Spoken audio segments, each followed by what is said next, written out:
Okay na, okay na. Doon lang tayo, doon lang. Okay, o close. So, shared na siya. Punta tayong server 1, login sa server 1. Server 2 pala, server 1. Login server 2.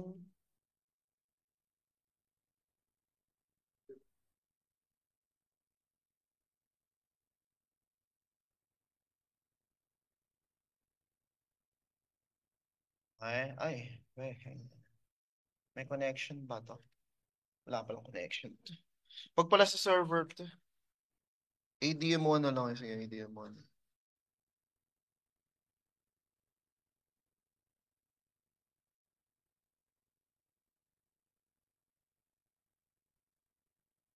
So, let's try to map. Map natin. Map. Ganun na, map. Ano ngayon? C svr1.contoso.com/file server. O, yan, na-map ko, ha? So, sir, paano i-map? Ganun, i-map nyo, map. Yan, map. Ganun lang, o, ganun lang.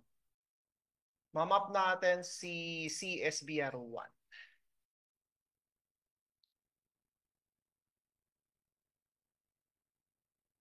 Ito lang. Sa ganito, ganito. Right click, map. Yan lang. Yan lang, yan.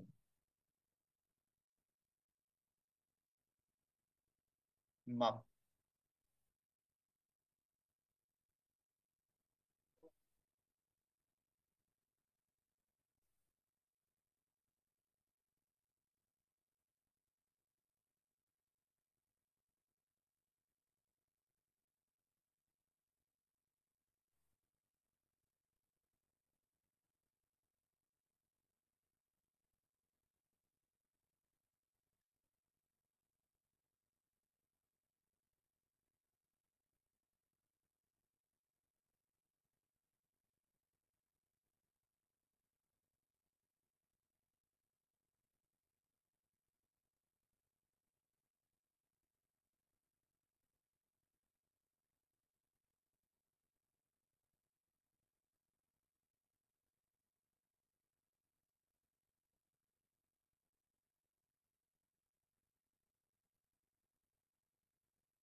Okay na, okay na, okay na. So, meron ng file. Meron ng file server. Okay na, di ba? So, gawa tayong quota. Sige, gawa na tayong quota. Ito na, ito na. Ito na yung meet. Saan yung file? Ito na, wala. Kinlose ko ba? Dalaging ADM1, ADM1. Yung FSRM sa server 1.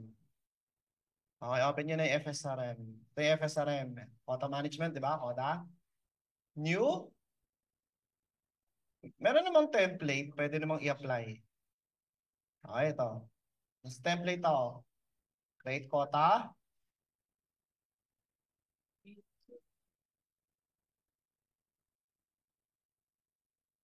Limit. Quotas na lang. Create quota. Yan. Punta kayo sa file server. Yan. Tanya. Ayan. Quota will be created maximum of 100 megabyte limit. If it's 85% utilization, it will send an email. If it's 95%, mag-event log create. Boom, tapos. So that means, lahat na magsasave sa folder ng file server, maximum is 100 megabyte. Ito na, testingin natin. So ito yung minap ko. Ito yung minap ko, di ba? Di ba? Ayan yung file server.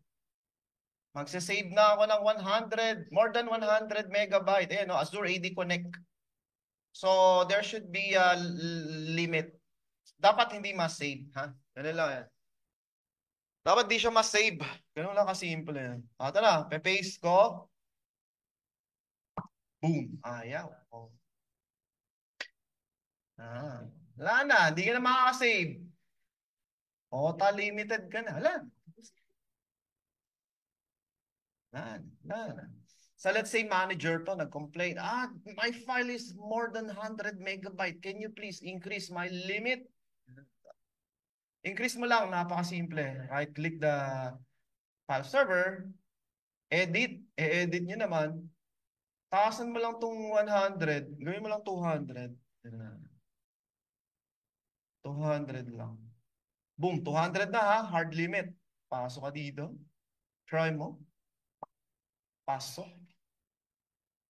Quota management. Gets ba? Gets eh, gawin nyo, gawin nyo. Tapos na, ayun lang. No?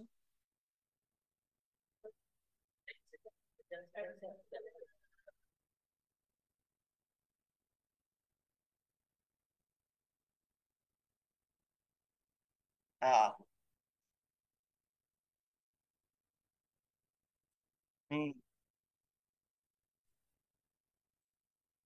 Hmm. Hiwa-hiwala yun, magkakaiba yan. Network engineer, Windows engineer, BAU compliance, magkakaiba pa rin yan. Iba pa nga yung backup operator. Iba yung taga-backup din.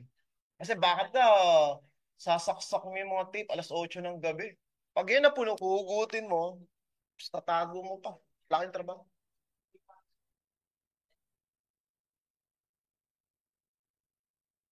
Wala. Unlimited kayo. Provision lang kayo. Kasi mauubos yan. Yan ang problema dyan. Pag walang quota, ubos ang hard drive. Sir, question. Sige. Sir, pag pwede ito i-integrate, di ba, yung sa upon login, parang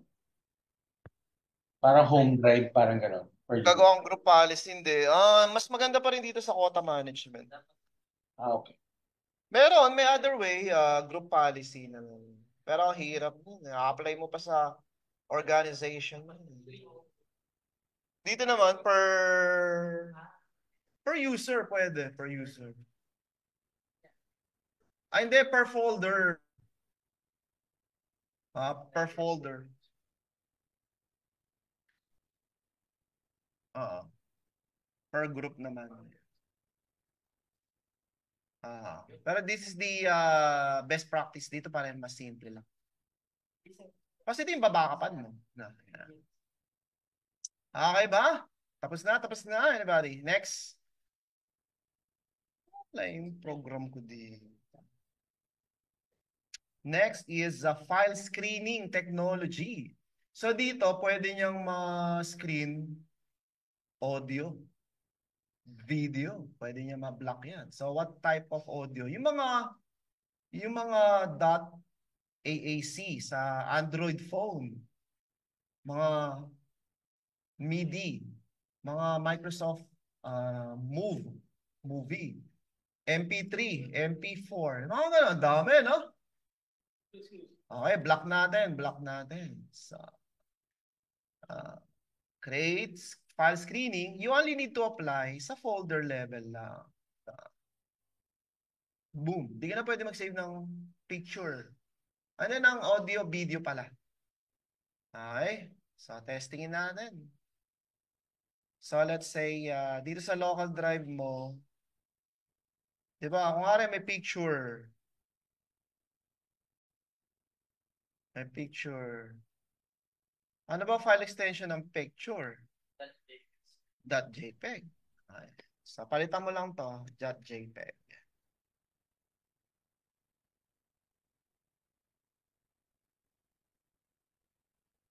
Ano na lang, video muna, video pa lang. Video.mp4. Yan, mp4. MP4. Video daw yan, na-detect niya, video, di ba? So, save natin, save natin, video. Oh, ayan. Hindi ka makapasa. Block eh. Block na eh. Ah.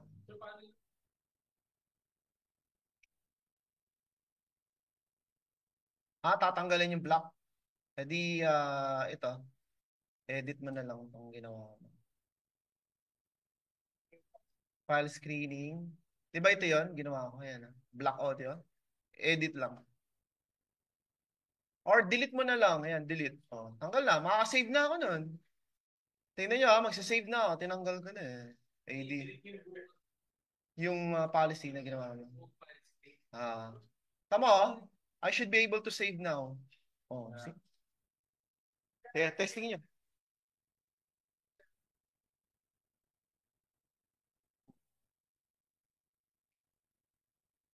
Anything you save sa file server, yan, subjected for quota na talaga. Kahit sino, kahit domain admin. Kaya mas maganda to eh. Group policy kasi, isisin mo, domain admin, local admin, analyst, programmer, ang dami. Ganun sa Azure. Sa Azure, ganun naman. Magkaiba naman siya. Pwede per group, ang complicated na nun. Tapos simple lang siya. Ah. Hmm. Pwede din mag-sync up tong file server sa Azure. So whatever you said, you save sa on-prem, the policy will be applied on-prem there. Okay, yan. Tapos, what else? What else? Yung reporting naman. Kuha tayo ng report. Generate reports now. So, for duplicating na natin. Tapos, audit natin lahat ng mga files. Sino may-ari? Yan. Files by properties. Ano pa? Ano pa? Quota usage. Ang report is HTML. Lahat na, piliin nyo na. Tapos, which will be the subject? Sino? Drive C. Drive C. Okay mo na, run mo na. Object that doesn't use. Ano yun? Di ko na. Generate. Di gumana. File screening. Yun lang. Sige. HTML. File screening audit lang. Owner. Ano pa? List recently accessed. Yung mga hindi binubuksan na file. Okay. User add the whole drive or yung the whole drive si kung nga para marami. Generate reports background or okay, ito na display kaagad to. Sana i-display niya.